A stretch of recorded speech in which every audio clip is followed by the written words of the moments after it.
Olá! A partir da leitura e estudo do livro Os Mensageiros de André Luiz, psicografia do Chico Xavier, a partir de agora que nós estamos entrando no capítulo 14, que se denomina Preparativos, nós vimos até o capítulo anterior, o vídeo anterior, os depoimentos de vários médios, doutrinadores ou dialogadores, né? E revelações do próprio Vicente, companheiro aí de observações no Ministério da Comunicação, lá no Centro dos Mensageiros, né, junto de Aniceto, diversas observações e relatos a respeito da falência de muitos espíritos que retornam à carne com certas tarefas para o próprio desenvolvimento espiritual, contribuindo para o processo de comunicação entre os dois planos, mas que por diversos fatores acabaram falhando. E como estas questões se dão nesse centro dos mensageiros, nós temos que aqui para conosco, né, são relatos para as nossas reflexões nas situações que nós enfrentamos aqui na Terra. Num capítulo de considerações feitas por Vicente, né, nós vemos que além das tarefas que falhamos no campo da comunicação entre os dois planos, né, falhamos muitas vezes no campo profissional, nas atividades terrenas comuns à nossa sobrevivência, no nosso trabalho, seja ele de um simples operário de fábrica até o administrador, o presidente da companhia ou um governante, né, público, seja qual for, muitas das vezes há nesse relato, e ele foca principalmente porque André e Vicente são médicos, exatamente na profissão da medicina, que estas falhas ocorrem com trabalhos que nós nos comprometemos no plano dos espíritos a realizar, e às vezes realizamos parcialmente, ou mal realizamos, ou nem realizamos de uma forma ética correta que dê à humanidade o apoio e a contribuição nossa no âmbito do trabalho que nós escolhemos no plano dos espíritos para nos desenvolver e ajudar a própria humanidade no seu desenvolvimento. Então, a partir deste vídeo, nós vamos ver aqui quando Emmanuel, na abertura desta obra, um prefácio que ele denomina exatamente Os Mensageiros, né? Então ele diz que estas páginas dessa obra de André Luiz constituem o relatório incompleto de uma semana de trabalho espiritual dos mensageiros do bem junto aos homens e, acima de tudo, mostram a figura de um emissário consciente e benfeitor generoso que está em Aniceto, que é esse espírito lá de nosso lar, do Ministério da Comunicação, muito provavelmente é um dos responsáveis ali pelo Centro dos Mensageiros, destacando as necessidades de ordem moral no quadro de serviços dos que se consagram às atividades nobres da fé. Então, a partir agora desse capítulo 14, que se denomina os preparativos, esses preparativos são exatamente André e Vicente conversando com Aniceto para virem ao plano terreno, passando, inclusive como nós vamos ver nos próximos vídeos, né, por etapas nessa descida do plano de nosso lar aos planos da crosta, né, e neste caminho intermediário, né, colônias de socorro ali junto às zonas trevosas, zonas de umbral, né. É um conhecimento muito importante para todos nós. Então vamos começar o relato de André Luiz, que diz assim: à noite, Aniceto veio ver-nos e começou por dizer: amanhã devemos partir os três a serviço nas esferas da crosta. Telésforo, que foi aquele que deu aquele sermão importantíssimos para nossas reflexões, recomendou-me certas atividades de importância, mas eu posso atendê-las em particular. proporcionando a vocês uma estação semanal de experiência e serviço. Então, a Aniceto vai ter um trabalho que tem que ser executado por comando de Telésforo, mas ele vai aproveitar esta tarefa que ele tem que executar para levar Vicente e André junto à crosta terrestre para aprendizado, para observações e principalmente para ensino de nós mesmos e nossas reflexões. Fiquei radiante, diz André. Muitas vezes regressar ao ninho doméstico, tornar a cidade em que desenvolver a tarefa última e, todavia, não me detivera no exame das possibilidades extensas do concurso fraternal, uma vez que este trabalho de observação e aprendizado, eles também vão se dedicar à prática do auxílio fraternal. De quando em vez era defrontado por situações difíceis, nas quais velhos conterrâneos encaravam problemas de vulto. Entretanto, sentia-me incapaz de auxiliá-los eficientemente na solução desejável. Faltava-me técnica espiritual para fazê-lo. Não tinha bastante confiança em mim mesmo. Estas eram as reflexões de André. Porém, André, percebendo que o Aniceto ouvir os seus pensamentos profundos, ele dirige a palavra a André de uma maneira especial, asseverando: você, André, ainda não pôde auxiliar os amigos encarnados porque ainda não adquiriu a devida capacidade para ver. Olha que importante. A gente, para ajudar convenientemente, é preciso ter algumas características técnicas especiais. É razoável, quando na carne somos muitas vezes inclinados a verificar tão somente os defeitos sem ponderar as origens, as causas. No mendigo vemos apenas a miséria, no enfermo somente a ruína física. Faz-se indispensável identificar as causas da situação que atravessa os nossos semelhantes. Depois de meditar alguns momentos, ele prosseguiu: procuraremos, contudo, remediar esta situação. Amanhã, pela madrugada, você e Vicente apareçam lá no gabinete do auxílio magnético às percepções, que fica junto lá ao centro dos mensageiros. Darei as providências para que vocês alcancem o necessário melhoramento da visão. Peço-lhes, todavia, receberem semelhante auxílio em prece. Roguem a Deus lhes permita a dilatação do poder visual, compenetrem-se da grandeza desse dom sublime e, sobretudo, envie à majestade eterna um pensamento de consagração ao seu amor e aos serviços divinos. Veja que para a gente entrar em processos, no plano dos espíritos, em processos mais adiantados, como um aumento da nossa percepção da acuidade visual, que é feito lá nesse departamento, né? A recomendação de Aniceto é que esta técnica que vai ser nos oferecida para desenvolvimento e para trabalho de auxílio fraternal, que se faça em respeito às qualidades que são dadas e permitidas por Deus nosso Pai.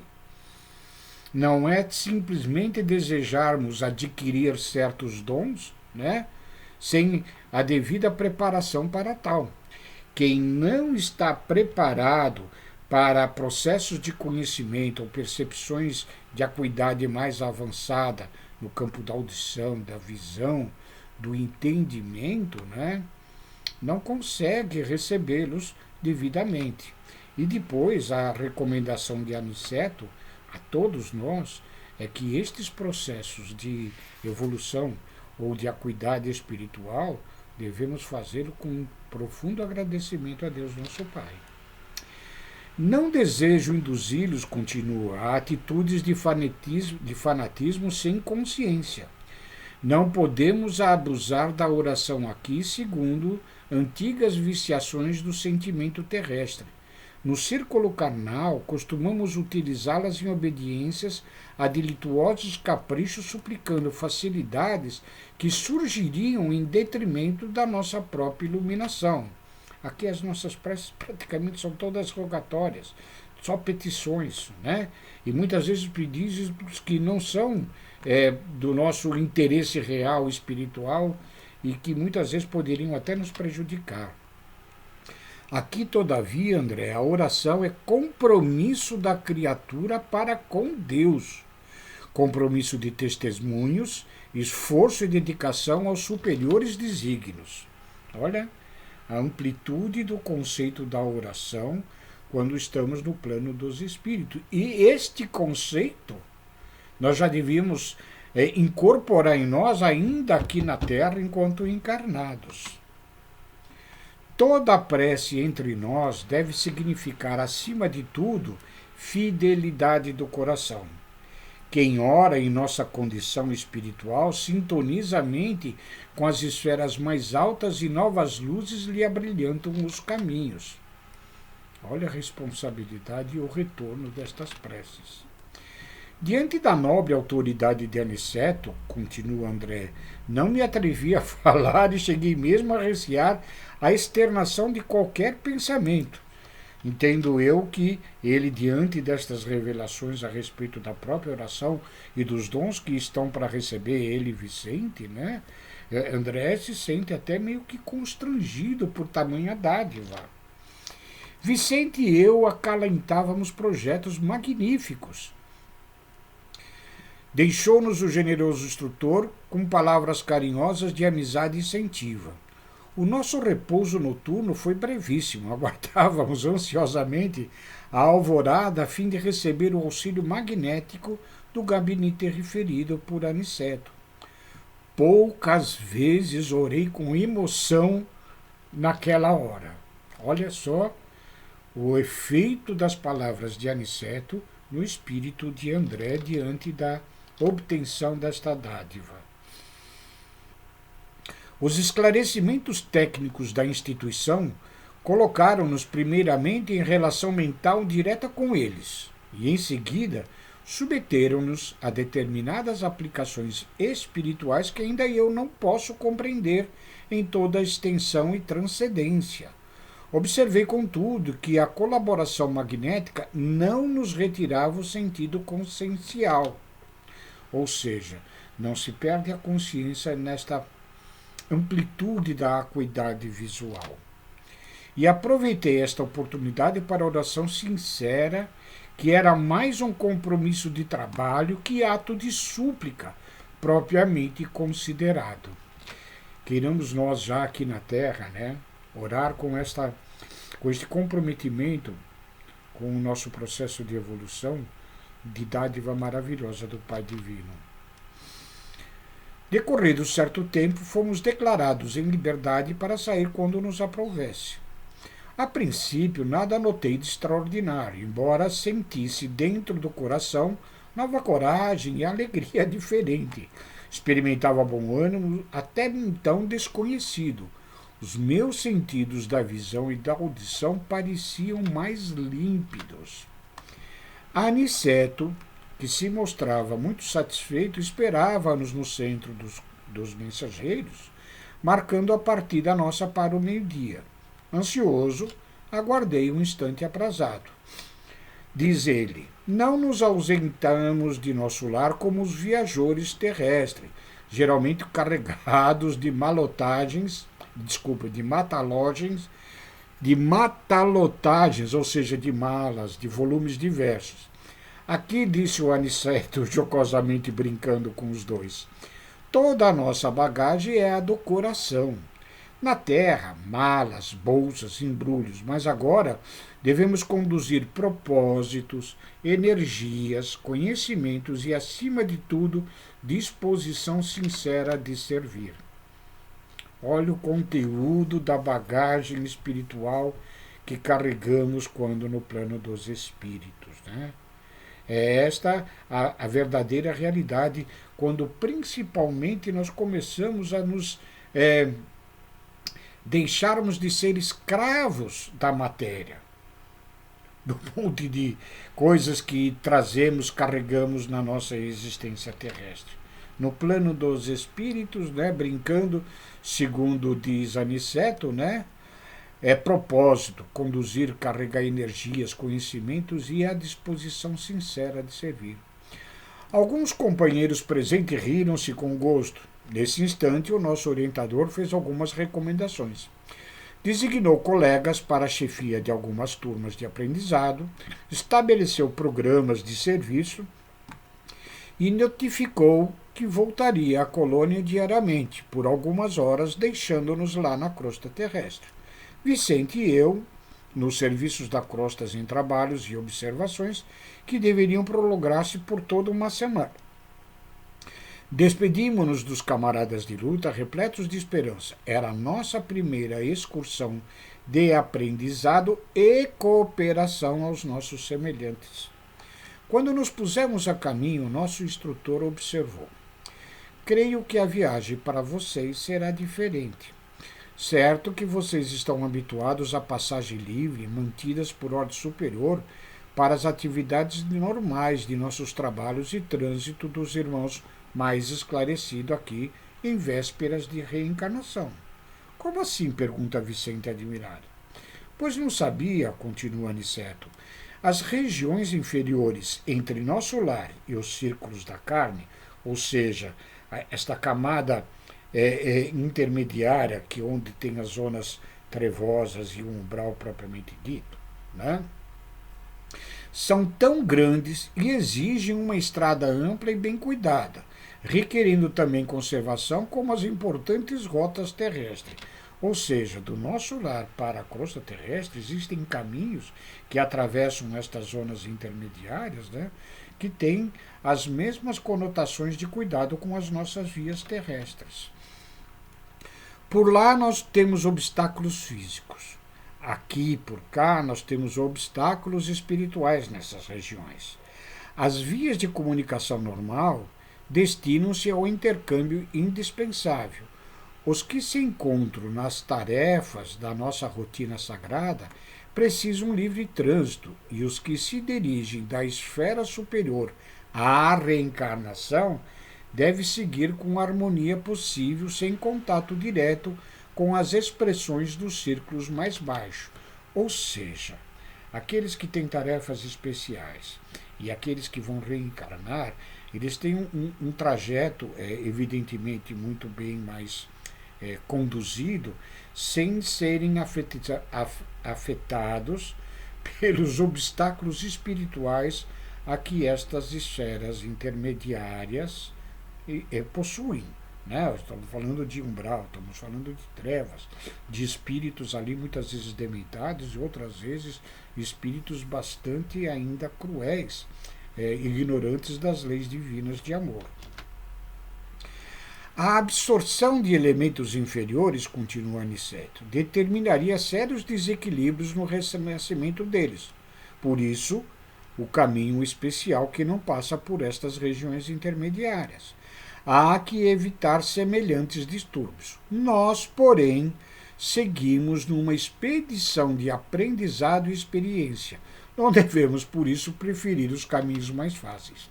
Ou seja, nós vamos obter agora na obra de André Luiz, nos próximos capítulos, né, não só a observação e o trabalho fraternal que eles vão fazer aqui na crosta terrestre, mas também tomarmos conhecimento destas zonas intermediárias entre uma colônia de transição, que é nosso lar, e o nosso plano aqui terrestre, onde, inclusive, nestas regiões intermediárias existem, não são bem colônias, mas postos de socorro que nós vamos que André vai nos dar a conhecer brevemente. Identificando-nos a perplexidade, Aniceto concluiu: imaginemos um rio de imensas proporções separando duas regiões diferentes. Existe o val que oferece um transporte rápido e há passagens diversas através de fundos precipícios. Pela expressão do bondoso instrutor, concluí que ele poderia voltar à colônia quando quisesse, que não encontraria obstáculos de qualquer ordem em parte alguma, em razão do seu poder espiritual de que se achava revestido, mas fazia-se peregrino como nós por devotamento à missão de ensinar. e fazer com que eles tivessem a experiência e o conhecimento dessas regiões. Vicente e eu não dispunhamos da expressão vibratória adequada aos grandes feitos. Éramos vulgares quanto era a maioria dos habitantes da nossa cidade espiritual. Esclarecendo sempre, né? Nosso lar não é propriamente uma colônia já de espíritos mais avançados, mais desenvolvidos, mas de espíritos que, pela sua condição de pelo menos o ideal da prática do bem, né, já se encontram nessas esferas de transição. Possuímos apenas alguns princípios de volitação, contudo, permanecíamos muito distantes do verdadeiro poder. Nunca vira, pois, a energia e a humildade de tão belo consórcio. Aniceto dirigia-nos firmemente como orientador de pulso, vigoroso e sábio, mas não vacilava em se fazer igual a nós, a fim de servir como devotado companheiro. Esta, nós sabemos, é a característica dos verdadeiros líderes, daqueles que se predispõem a auxiliar os seus subordinados ou aqueles que eles têm a missão de ensinar e de auxiliar ao seu desenvolvimento espiritual, né? Esta é a característica, né, daqueles que professam a profissão de se doar em benefício do próximo. Aniceto, segundo o relato de André, tem estas características. Relendo um pouco este trecho, diríamos: Aniceto dirigia-nos firmemente como orientador de pulso vigoroso e sábio, mas não vacilava em se fazer igual a nós, a fim de servir como devotado companheiro. Meditando sobre a lição sublime, em pleno impulso volitante, contemplei as torres de nosso lar que iam ficando à distância.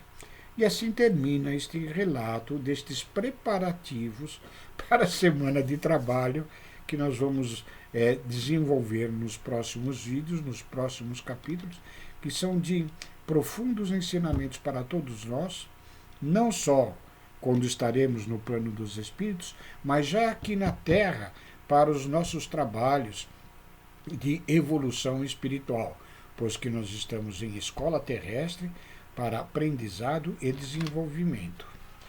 O próximo vídeo vai tratar do capítulo 15, que se denomina A Viagem. Tá? Então aí nós teremos alguns relatos do trajeto que eles vão fazer. Não é ainda o final, o objetivo da qual eles estão destinados a trabalhar aqui na crosta, mas é o trajeto. Fiquem com Deus, muito obrigado e um beijo a todos.